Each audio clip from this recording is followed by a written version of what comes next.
activity, they were thinking, I am producing something I can use to earn more money. The problem is that it wasn't illegal economic activity.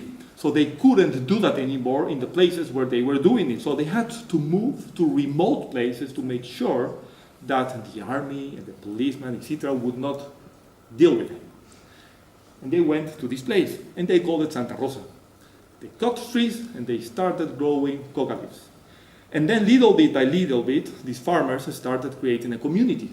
But it was a very particular community because if you are dealing with coca leaves, you are dealing with money.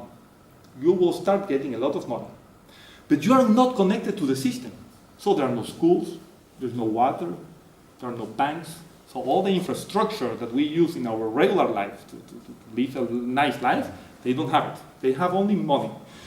But then they have another problem, and it's that because they are dealing with coca leaves, their clients are mafia guys, or they are guerrillas.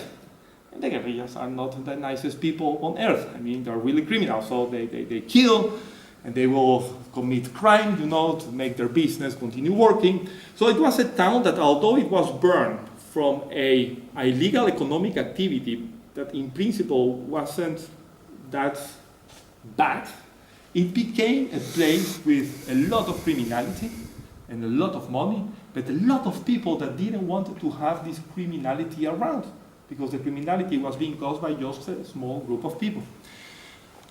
Later on, Plan Colombia, United States, investing a lot of money to cut all the coca relationships, and it was a failure in a way, but the interesting thing is that it gave birth to a program of the UN in which they would support farmers in going back to legal economic activities, replacing coca production. And Santa Rosa became one of those places, receiving quite a good amount of money from outside to do that. And that is what made Santa Rosa a very, very interesting place. So, Santa Rosa, you will find poverty, unfortunately. You will find that nowadays there's legal economic activity, like for example, farming cocoa, maybe chocolate, coffee, a lot of coffee is also going on, a lot of potatoes. Unfortunately, there's also some deforestation problems that are still going on, and illegal mining, so the illegal status is not completely gone. But they are moving forward into really starting up their own system. And then is the question, is Santa Rosa poor or not? If we consider the general metrics for defining poverty, they are not poor, because they satisfy this threshold of a minimum number of dollars per day, per person. So they are not poor. But if you consider poverty now from the rather social infrastructure point of view, then they are poor. Because drinking water is not really available, wastewater is mixed up with drinking water, and housing problems, roads are not very nice, education, big disaster, leisure time, there's not that many nice things to do, health, forestry, etc. So from this point of view, it is a poor place. But again, a very interesting one, because what I just mentioned means that there are many social needs.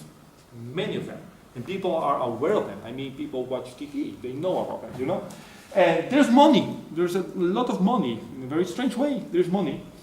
And there is leadership, because as I showed you before, in these kind of deprived regions, you will also find leadership. But you don't have a system to support these leaders in combining these two other ingredients to create business opportunities. So our PhD decided to set up there a social business incubator to see whether it was possible to first identify leaders and secondly support them in creating businesses that would have a social impact in the community and eventually help them in becoming a more sustainable type of society. So we set up our experiment and we indeed identify a group of facilitators there, entrepreneurial people that were already doing their own social entrepreneurship projects. And the interesting thing is that these people that we found there, actually Monica found there, they were not driven by making money, they were driven by really having a positive social impact in their community.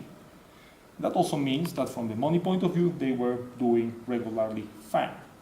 So we trained them for about 2 months, and then we helped them in facilitating also local entrepreneurs. Well, this was the theory. I will have to admit to you that at the end, the practice didn't look as organized as it is shown here, but still, we were able to really train these entrepreneurs and to have them understanding what the value creation process looks like, how to incorporate design thinking for improving their business models, also to help them thinking out of the box.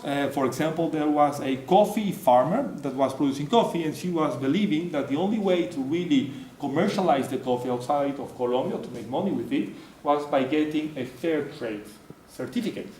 Well, what is the problem of a fair trade certificate? It's very expensive. And it takes you also a lot of effort to comply with all of the requirements. So after going through that program, she realized that it was better for her to partner with local coffee shops in cities, sell them the coffee in a mutual